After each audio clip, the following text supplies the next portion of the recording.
Hello my friends and welcome back to another Baldur's Gate 3 tier list and guide. Hope you're all doing well. Today we're of course continuing my updated ultimate guide to spells for the second half of the level 4 spells. By now you know the drill, I already went over the rating system in part 1, so we're just going to dive right into it, right after I take a quick moment to say thank you so much to Nubidir for the £25 donation, Lucas Tomsu for the 500 krona, Wanda Husbando for the £5, and Solit and Jared Rhodes for becoming channel members. Thank you so much, my friends. I really appreciate the support. It really means so much to me. Alright, let's talk spells.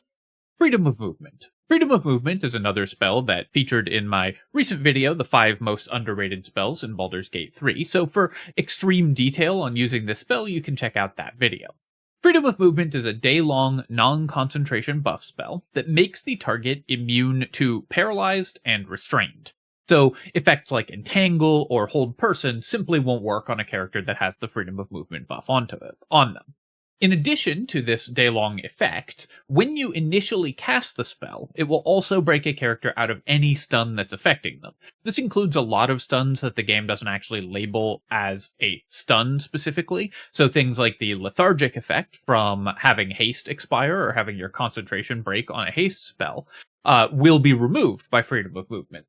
That means there's kind of 2 ways to use this ability. One is as a day-long buff, just for the immunities that it provides, which are pretty solid immunities that make your party members significantly safer. And 2 is to have it prepared as a panic button in case an ally gets stunned in a bad spot, and then you need to use Freedom of Movement to break them out of it.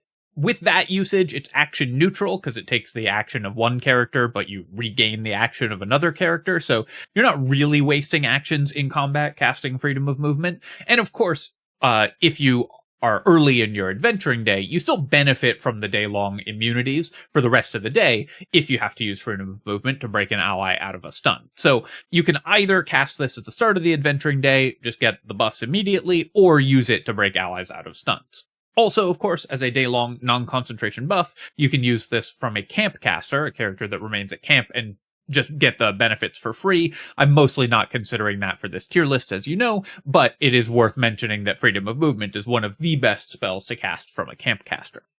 In general, if you're spending your actual party's spell slots on this, I don't think it's usually worth casting Freedom of Movement at the beginning of the day. A 4th level spell slot is really expensive. There's lots of ways to get these immunities otherwise. A lot of the time when a character is paralyzed or restrained, you can break them out of it by breaking the concentration of the character that is concentrating on the effect that's doing that to them. So there's lots of other ways to prevent these effects from taking place on your character. Also, just having good saving throws makes this less important. But having a character have Freedom of Movement prepared in order to act as a panic button to break an ally out of a stun, I think is an extremely powerful use of this spell. Most parties, I think, should have a character prepare Freedom of Movement just in case they need it. You'll try not to spend spell slots on this, but when you have to, you really, really have to, so having it available is great. The best character for this is a Tempest Cleric. They, of course, are a cleric with high wisdom and wisdom proficiency, so they're unlikely to be stunned themselves. And they get it as a domain spell, so they don't have to spend a spell prepared slot on having Freedom of Movement. So a Tempest Cleric in your party gives you access to this effect whenever you want it. But any character that can take this spell can be the designated Freedom of Movement carrier, and then you have this panic button for when you need it, which is very powerful. It's especially useful if you find yourself accidentally casting another concentration spell while concentrating on haste, or if a fight goes long when you drank a haste potion and you just time out and the character gets stunned, you can use Freedom of Movement to break them out of it. Another important usage for Freedom of Movement is that if you are playing a solo run, you almost certainly want some way to get Freedom of Movement. There's a couple items that'll give it to you passively for free, but you can also cast it on yourself if you are playing a solo character that gets this spell. Because these effects are absolutely devastating in solo play, parties can usually arrange to break each other out of them, but solo characters don't have that option, so preventing them is critically important. For party play, where you're actually spending your spell slots on this, I'm going to give Freedom of Movement B tier. It's very powerful when you need it, but you're usually going to try not to use spell slots on it. But for the other cases I mentioned, like solo play or camp casters, of course it's wildly more powerful for those cases. Next up, Grasping Vine. This is a spell that many of you may have never cast at all, because this spell used to be completely 100% useless, but was actually buffed pretty significantly a couple patches ago. In fact, it was buffed while I was doing my previous spells tier list, so it jumped in tier during the creation of that tier list, and it's now a lot more interesting after those buffs. Grasping Vine is a bonus action, non-concentration summon spell, so similar in that way to Spiritual Weapon, where you only have to spend your bonus action and can do this alongside another powerful action in the same turn. And it summons a 20 HP, 13 armor class Vine, so very weak for a 4th level spell slot, and will probably die in 1 or maximum 2 attacks from most enemies. That doesn't do damage, but can pull enemies to it every single turn. In addition, when you summon the Grasping Vine, it creates an area of Twisting Vines, which is the same surface that the level 1 spell Entangle creates, in a 10-foot radius around it. Now, it's actually slightly larger than Entangle's 10-foot radius, because the radius for the Entangle from Grasping Vine is measured from the outside edge of the creature instead of from the center point, so it's actually more like an 11 or 12-foot radius. That mostly doesn't matter, but basically you're getting a level 1 spell alongside a summon when you cast Grasping Vine, and all it's costing you is a bonus action. Unlike Entangle as well, it doesn't cost you your concentration, so you get a fairly reasonable battlefield control effect that you can summon just with a bonus action and then still be concentrating on something else when you cast this spell. As far as a level 4 spell slot goes, that's still pretty minor. There are some cases where it can be really good to entangle enemies as a bonus action. The best use for this spell, as with many spells, is to put it inside a Hunger of Hadar or Darkness or something like that, where not only will it entangle enemies inside that damaging effect, you can also use the Vine to pull enemies in where they'll be affected by the damaging effect, and then also will get entangled and can potentially get stuck in there forever. So you can use Grasping Vine to lock enemies inside other hazardous effects. You have to be careful not to kill the Vine itself with the damage from that effect, but there are ways that you can get around that, and it's immune to blind, so it doesn't care about being inside of a fog cloud. The main downside of this spell, though, is that it costs a 4th level spell slot, and the competition for Druid 4th level spell slots is incredibly fierce. This spell is competing against Conjure Woodland Being, Conjure Minor Elemental, Ice Storm, Wall of Fire, and the likelihood that you have a 4th level spell slot left over for burning on a bonus action Grasping Vine is pretty low in most circumstances. This spell can be good to cast if you long rest all the time, but in most encounters, it's going to be worse to spend your spell slot on this than one of the more powerful spells, so you rarely are going to want to actually cast this spell. I'm going to give it C tier because it does have some interesting uses, and you can build strategies around using Grasping Vine, but the expense is really high. Spending a 4th level spell slot on this compared to more powerful spells is usually not worth it. Greater Invisibility. Greater Invisibility is a 10-turn long concentration buff spell cast on yourself or an ally. And it works exactly the same as normal invisibility, where enemies can't see or interact with you, or target you, you have advantage on all of your attack rolls, and so on. Except unlike normal invisibility, when you attack, cast a spell, interact with an object, or take an action that would break invisibility, it doesn't break. Instead, you're going to make a stealth check with a DC of 15 in order to maintain the greater invisibility. Each time you make the stealth check, it gets successively more difficult, but as long as you keep making that stealth check, you can attack enemies over and over while remaining invisible, and they won't be able to interact with you, which can let you end entire encounters without enemies ever taking a turn. The DC that you have to make in order to maintain greater invisibility is funny. Of course, this being Baldur's Gate, it's never explained to the player what you're going to have to roll, and it's actually changed in patch 8. Prior to patch 8, this was DC 15, and then it would skip to 17. For some reason, there was no 16, and then go up by 1 every time you succeeded. So the first roll would be a DC 15, then 17, 18, 19, 20, and so on. This was very easy to make extremely consistently.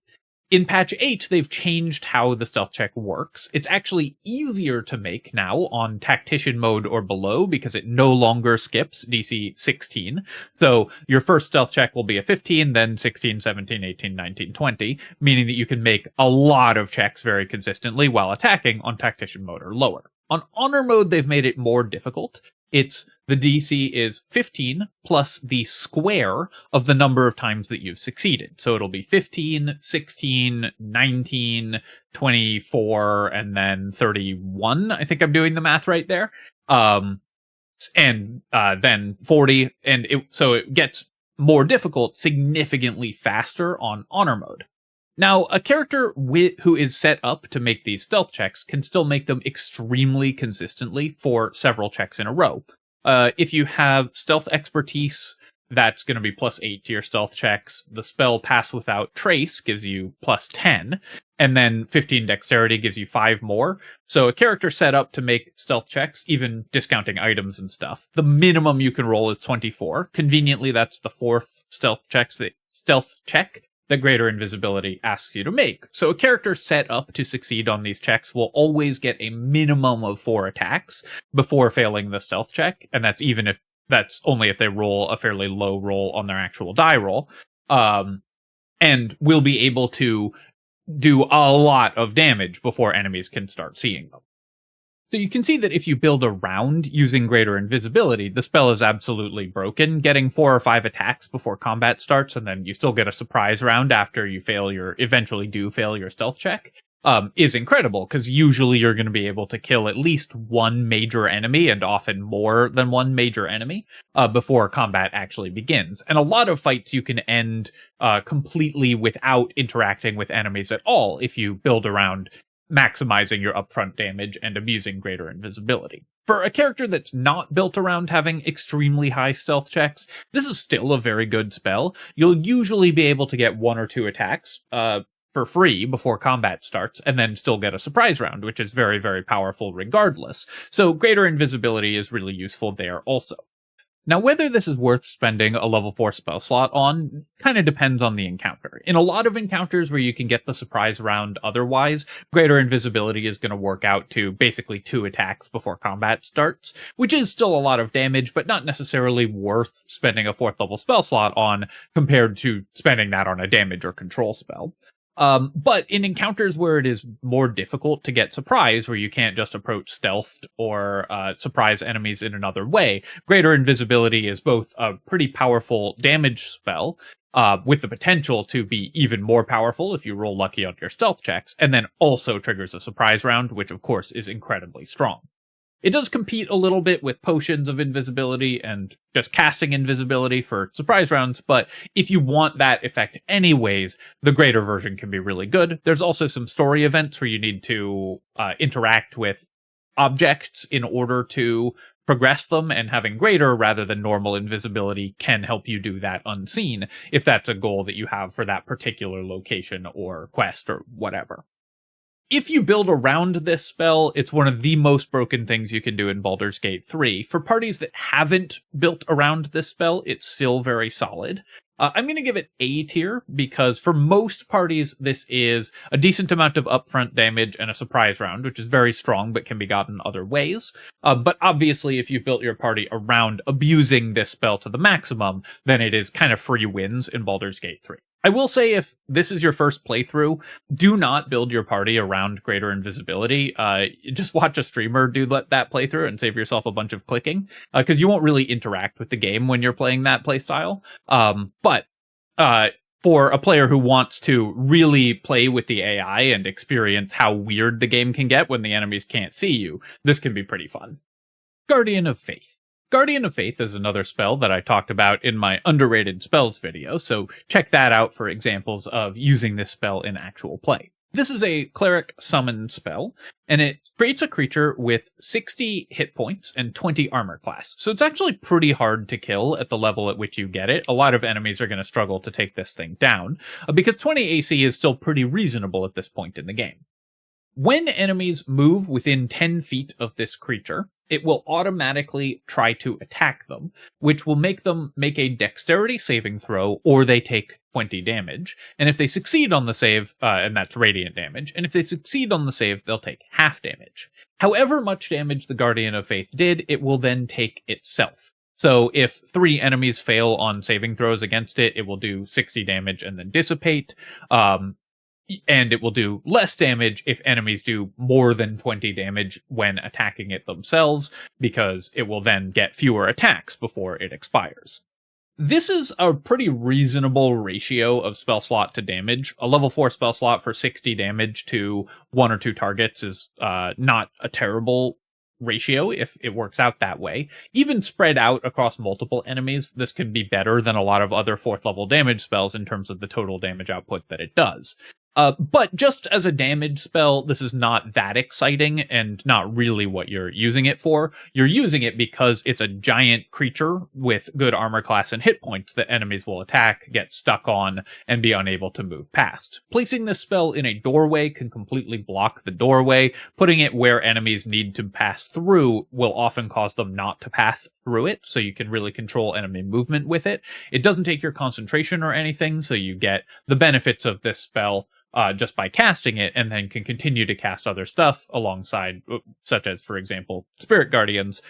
So you can put out damage with the Guardian of Faith and Spirit Guardians and a spiritual weapon all at the same time, if you're a cleric, and that actually lets you do significant amounts of damage just with a single character.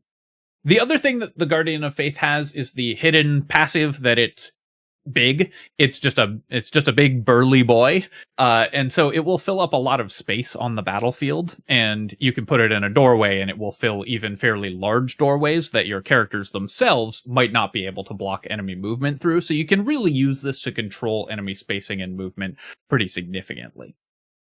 It's still not going to be used in every encounter. You need a battlefield that is conducive to wanting to divide it by putting up a Guardian of Faith, or enemies who you think are likely to attack it. Not every party composition is going to be able to use it either, because if you have low AC characters, then enemies might prefer to attack them over the Guardian. But this is still a very powerful spell, and when used correctly, can win encounters outright. I'm going to give it B tier because it does require some specific circumstances to work well, but in those circumstances, it's very powerful. A couple other tricks with this: you can increase its hit points with aid, you can buff it in various ways, and there's a bug where you can make it move around if you give it movement speed using Minthara's soul branding ability. So there's some bugs you can abuse to do really weird things with this spell, but mostly you're just using it to block a doorway, which it does phenomenally well.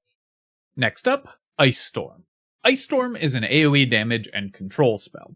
It is similar to Fireball in that it's just an AoE damage spell with a dexterity saving throw for half, and it does 2d8 bludgeoning and 4d6 cold damage. So that's an average of 9 bludgeoning damage and 14 cold damage, which of course can be doubled to 28 cold damage if enemies are wet.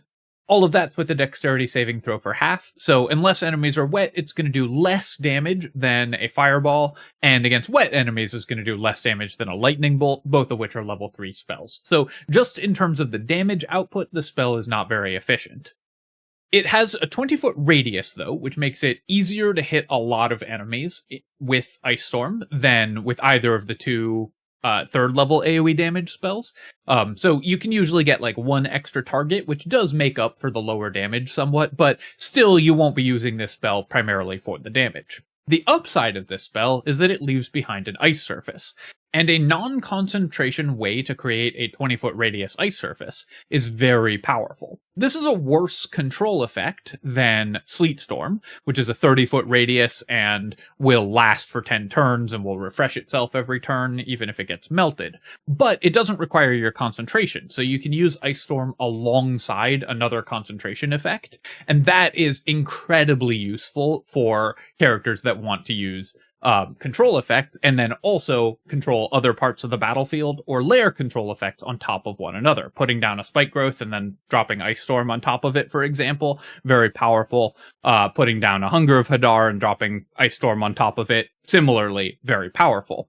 So the fact that this is just a way to set up a big AoE control effect, and ice surfaces, as we've talked about, are incredibly strong in Baldur's Gate 3, stunning enemies repeatedly every single turn, is very powerful, because you can lock down a whole encounter without even using your concentration. The damage from the spell is a medium bonus.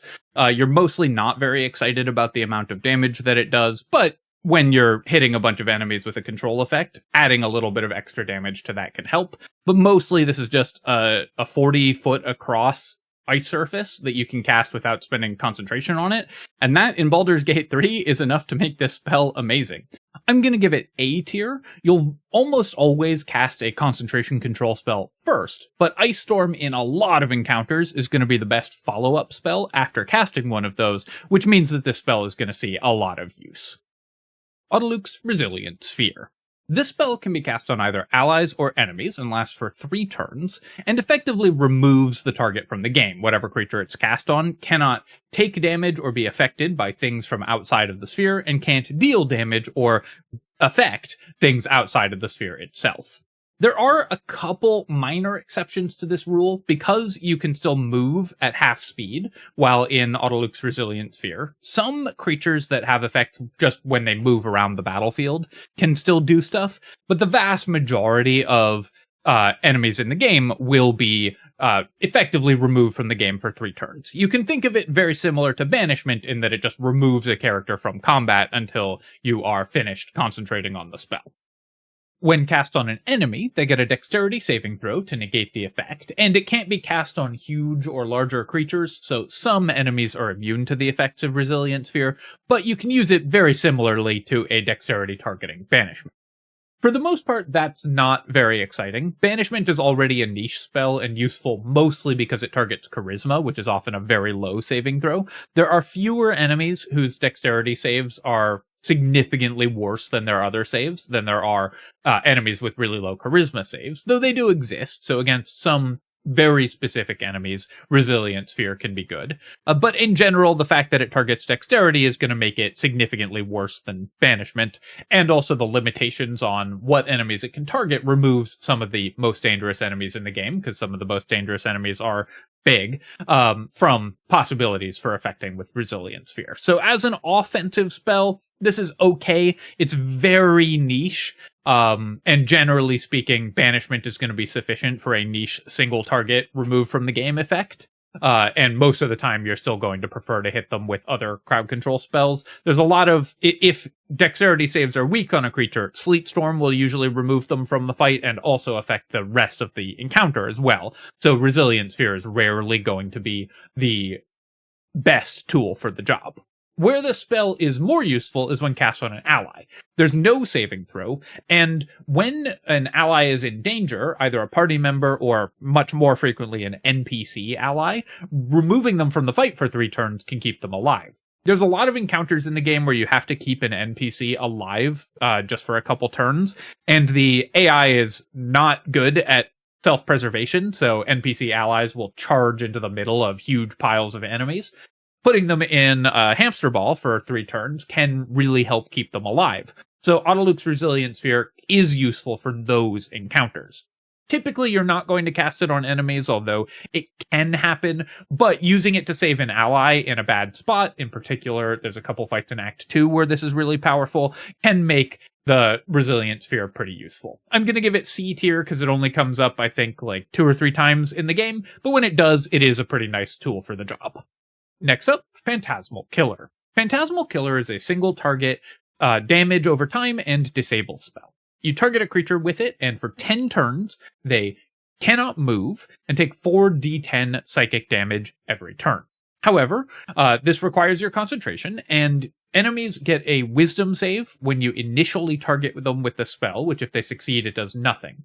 And at the beginning of each of their turns, while under the effects of this spell, they get another wisdom save. So they have to fail 2 saving throws before this does anything to them at all, before they get 1 turn of not being able to move or take any damage. And then they have to continuously fail additional saving throws every turn thereafter for Phantasmal Killer to do anything.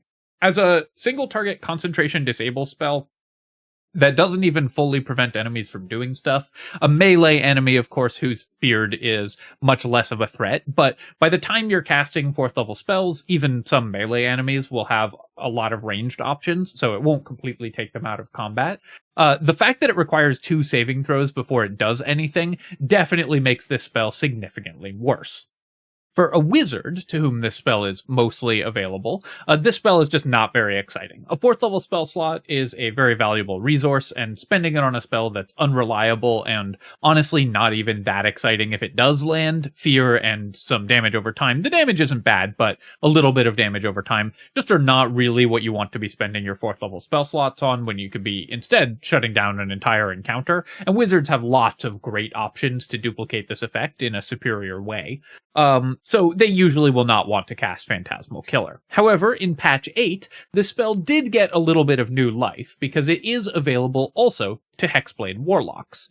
Hexblade Warlocks, of course, don't care that it costs a 4th level spell slot, because Warlocks automatically upcast their spells, and it's actually going to deal an extra d10 of damage when you upcast it with the 5th level spell slot as well, so they even get a slight upgrade on Phantasmal Killer because of the way that Warlock spellcasting works. When you're casting this spell and it's not costing you something really expensive, it is a little more interesting, especially if you are a Hexblade Warlock with high Arcane Acuity save DCs, which a lot of Hexblade Warlocks are going to be because you're making weapon attacks, which can trigger Arcane Acuity, boost your save DCs, and then casting spells. Phantasmal Killer can be extremely effective against some enemies, because if they reliably fail the saving throws, then this spell keeps them in place and does pretty good damage over time. It's also psychic damage, which if you're a Hexblade Warlock, there's a very good chance you're using the Shadow Blade and the Resonance Stone, which will then double psychic damage from Phantasmal Killer as well.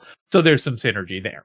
The thing is that Hexblade Warlocks don't really need help killing any enemy that isn't immune to psychic damage. If the enemy can be hit by fear and is vulnerable to psychic damage, then the Hexblade Warlock can just kill it with melee attacks and doesn't need to spend spell slots on this, so this sort of solves a problem that they don't have. But for a Hexblade Warlock, this can still be a powerful spell to use in some encounters. I'm gonna give it C tier. Wizards will never want to cast this. Warlocks can make some decent use of it, but in general, you're just going to be better off hitting with your weapon and using your concentration on AoE disables. Polymorph. Polymorph is a single target disable spell. Enemies get a wisdom saving throw, or they are turned into a sheep for 5 turns. 5 turns is longer than most disable spells in the game. It's 1 wisdom save, or they're just out of the fight for 5 turns, and almost any other full disable in the game does not last that long or gives them multiple saving throws to recover from it. So Polymorph is a little bit unique in that it actually turns off an enemy's ability to participate in combat for 5 full turns. However, there's a major downside to Polymorph, which is that the sheep only has 3 HP, and when the sheep has lost those 3 HP, the original enemy comes back with all of their hit points and abilities and everything again. So if you do any damage to the creature while it's polymorphed, you got no value out of this spell. If you can be sure that an enemy won't get caught in a stray AoE or something, you can use this to take 1 creature out of the fight for 5 turns, which can be pretty useful in some encounters. But again, most of the time, if you want that effect, Banishment is better, and with a Wisdom save targeting effect, stuff like Hold Person and Hold Monster is going to be way better than Polymorph. So usually this spell, because it's just a single target disable with an extremely heavy downside, is not going to be particularly useful. This is in contrast to how the spell works in tabletop D&D, where you can use Polymorph to turn a creature into almost any animal. So you can turn your party member into a Tyrannosaurus and have them just go to town. There, it's awesome. But when all it can do is turn an enemy into a sheep, and then as soon as you hit them, they turn back, that is a much less exciting effect. This is one of the spells I'm most disappointed with how they decided to implement it in Baldur's Gate 3. However, there are some corner cases where Polymorph can still be very good.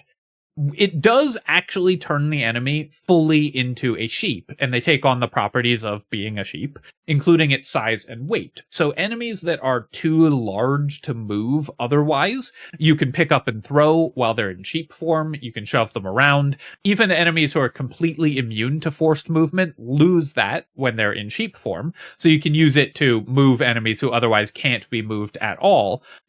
And a lot of enemies who can't be moved at all are placed suspiciously near cliffs, so if you polymorph them, you can boot them into a hole and then win the fight instantly. The fact that they turn back into their normal form after taking 3 hit points of damage does nothing against instant death effects, like being dropped into a chasm. So Polymorph can be used to just one-shot some enemies if they are near any area where you can just one-shot creatures. There's also a pretty severe bug that's been being discussed quite a bit recently, where if you polymorph an enemy into a sheep and then cast Dominate Beast on them and then do some fiddling with removing them and adding them to your roster, and there's a couple steps to make this glitch work, you can get any NPC in the game as a permanent follower. The Dominate effect will not wear off after it normally should, and when they turn back from being a sheep, you just have any character in the game following you. So Polymorph can be pretty powerful in that case if you're willing to abuse that bug. I'm not going to consider that bug for the purpose of rating this spell, because it's very clearly a glitch, may or may not be fixed by the time you are watching this video, but even so, it's clearly abusive, so we're not going to consider it for the purpose of the spell rating. I'm going to give Polymorph C tier because the ability to turn a dangerous enemy into a sheep and kick them off a cliff is very powerful in some encounters. It does cost you loot, so you won't want to use it against enemies who have items you care about, but that is pretty powerful. But a lot of the time, if you can land a wisdom save targeting disable on an enemy anyways, you don't need to kick them off a cliff because you've just already won the encounter regardless, so Polymorph is rarely going to be an incredibly important spell.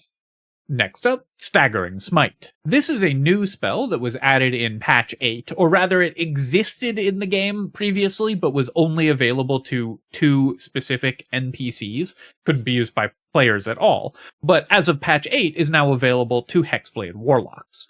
Staggering Smite is a smite spell, like the Paladin smite spells, but because it's a Warlock spell slot, it's always going to be used at level 4 or 5. It doesn't matter whether it's level 4 or 5, it gains no benefit from upcasting it. This smite spell requires your bonus action and your concentration, does 4d6 psychic damage in addition to your normal attack, so an average of 14 additional damage, and enemies have to make a wisdom saving throw or they become staggered for 1 turn. Staggered gives them disadvantage on attack rolls, and they can't use reactions, so you can use Staggering Smite to turn off the reactions of certain types of bosses. Being psychic damage, of course, this synergizes very well with the Shadow Blade and the Resonant Stone, which is a strategy that Hexblade Warlocks will often use. And additional burst damage on your weapon attacks for a Hexblade Warlock is a pretty powerful tool. Hexblade Warlocks, of course, are going to be making attacks a lot, and having additional burst damage can be very powerful. The downside of this is that Warlock spell slots are somewhat limited. You're spending this on 14 extra damage, or 28 if you double it with the Resonant Stone. More if you critically hit, which obviously increases the value if you have critical hit gear. And a minor debuff for 1 turn. So it's a pretty expensive resource to expend on this, and it requires your concentration. Warlock concentration is incredibly in demand. It is a very rare fight where you're not going to be concentrating on Hex or Darkness or Hunger of Hadar or something along those lines, or a control spell, and can afford to break those concentrations by using Staggering Smite. But when it does come up, the extra burst damage can end fights a little bit faster. I like this spell overall for Hexblade Warlocks because doing weapon attacks with a Hexblade is exactly what they want to do. And there are cases where you're going to use Staggering Smite just to finish off an enemy more easily. A lot of the time you won't want to break concentration on it, but sometimes Staggering Smite is just going to be the best choice. I'm going to give it B tier because just having the ability to do extra damage, just knowing this spell so you can add extra burst damage to a turn that you already wanted to do, which is just, attacking with your weapon attacking character, is a powerful tool. You probably won't actually cast the spell that often, but having it available gives you a ton of powerful tactical options. And so I recommend usually taking it on a Hexblade Warlock. Next up, Stoneskin. Stoneskin is a long rest concentration buff spell that gives the targeted creature resistance on non-magical, bludgeoning, piercing, and slashing damage for the entire day, or until you lose concentration. You could cast it on yourself, and it makes it a little easier to maintain concentration because you're less likely to take damage, or cast it on an ally. The problem with this spell is just that it's a purely defensive buff, and it mostly doesn't work. By the time you get 4th level spells, most enemy damage is magical anyways, so Stoneskin won't be providing any resistance to that damage. It conflicts with other sources of resistance like the Blade Ward cantrip, which is free, or the Blade Ward that you get from the Buff on Heal item set, which a lot of parties are going to have. That doesn't stack with Stoneskin, so it's completely useless to parties that are using that item set. And the number of enemies that this actually works against is pretty minimal. If you know you're doing a set of fights that have a lot of enemies that just do non-magical physical damage, you could maybe prepare and cast Stoneskin, but it would require structuring your adventuring days in a pretty weird and specific way to chain those fights together and get use out of this spell. So it's really just not worth the effort. You have to go pretty far out of your way to make this spell actually work, and then you're just getting a powerful effect, but one that you can get in much cheaper and less complex ways, using much less expensive resources. So there's just no real reason to cast Stoneskin D tier.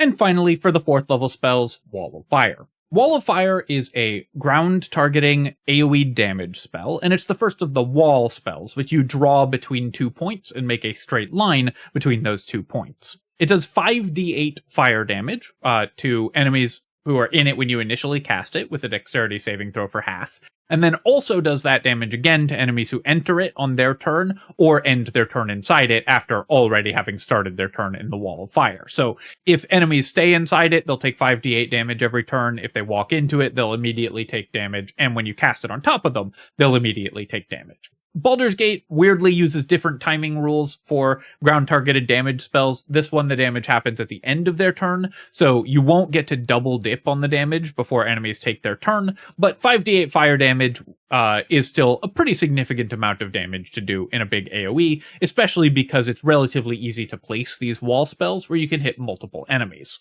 Wall of Fire also creates a burning surface on the ground, so enemies inside of it take an extra d4 of damage from the burning surface on the ground, and then also catch fire themselves, and will take a d4 of damage every turn. So it adds a little bit of additional damage to the 5d8 that the spell is listed as doing.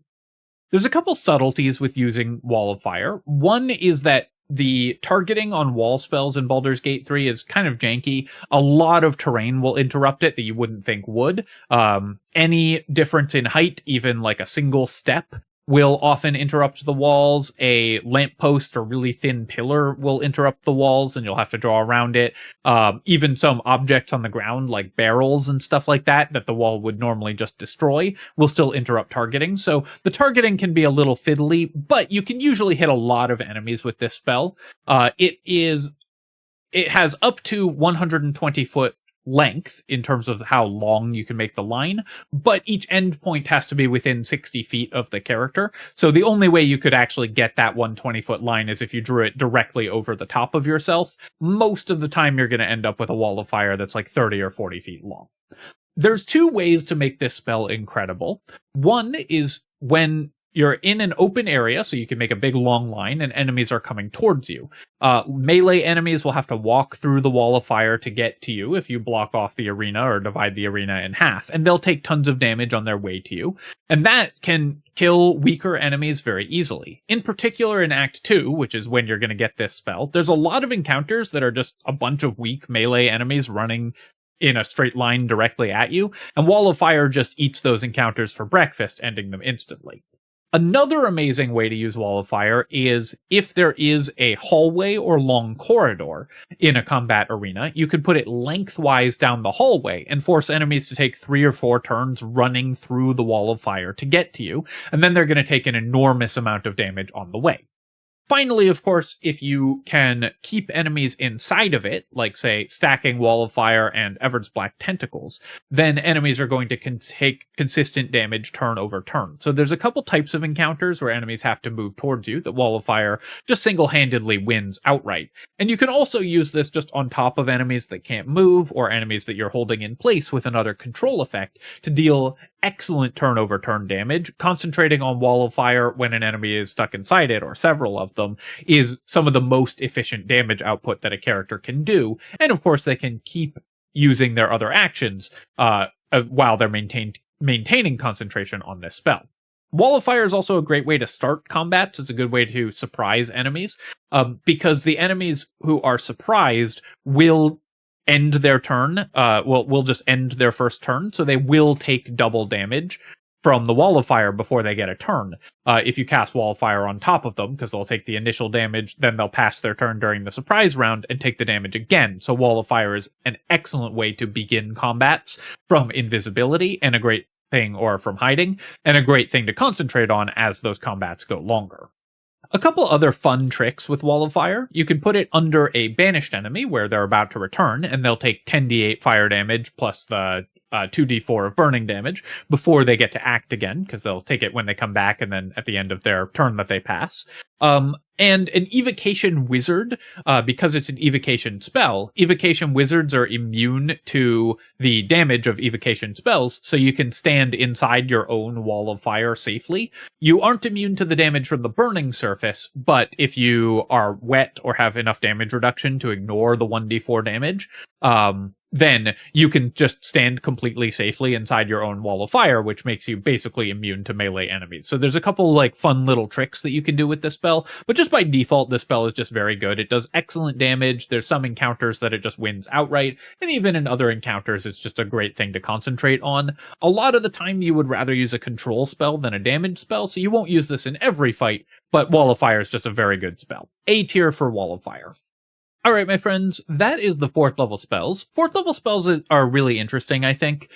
There's a lot of subtleties with their use. There's a few spells, of course, that are just generically very, very powerful and will be used by most parties in a lot of encounters. But a lot of these spells are useful for specific builds or specific tactical situations, and knowing when to use them and when they're not appropriate, I think is a really interesting strategic layer to the 4th level spells, and in some ways that makes them more fun to use than earlier spells that are more just sort of overall powerful, because the 4th level spells are only used sometimes, so you have to really think about when you're going to use them. Especially in C tier, there's a lot of spells here that are only good for some builds or for a couple encounters per game, but are very good for those builds or encounters.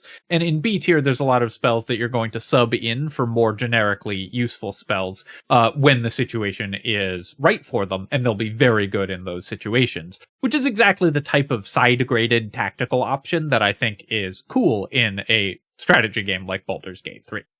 As always, of course, if you think that I've misplaced any of the spells, especially if you think I've underrated any of the spells, definitely let me know. I'm very interested in hearing your thoughts on those, and obviously if you look at this tier list and compare it to my last 4th level spells tier list, there's a lot of differences. So we are very happy to move things around if you have good arguments as to why. And of course, if you've enjoyed the video, feel free to leave a comment and hit like. It helps me out with the algorithm, so I appreciate you taking the time to do that. YouTube is also yelling at me about how people can now hype my videos. So I guess if that's an option that you have available, I don't know what it does, but YouTube loves it when you push buttons, so feel free to do that. And of course, you can subscribe to my channel for more Baldur's Gate 3 spell tier lists. We'll come back with level 5 and 6 spells, BG3 build guides, and other strategy game analysis. Cheers, my friends. I'll catch you next time.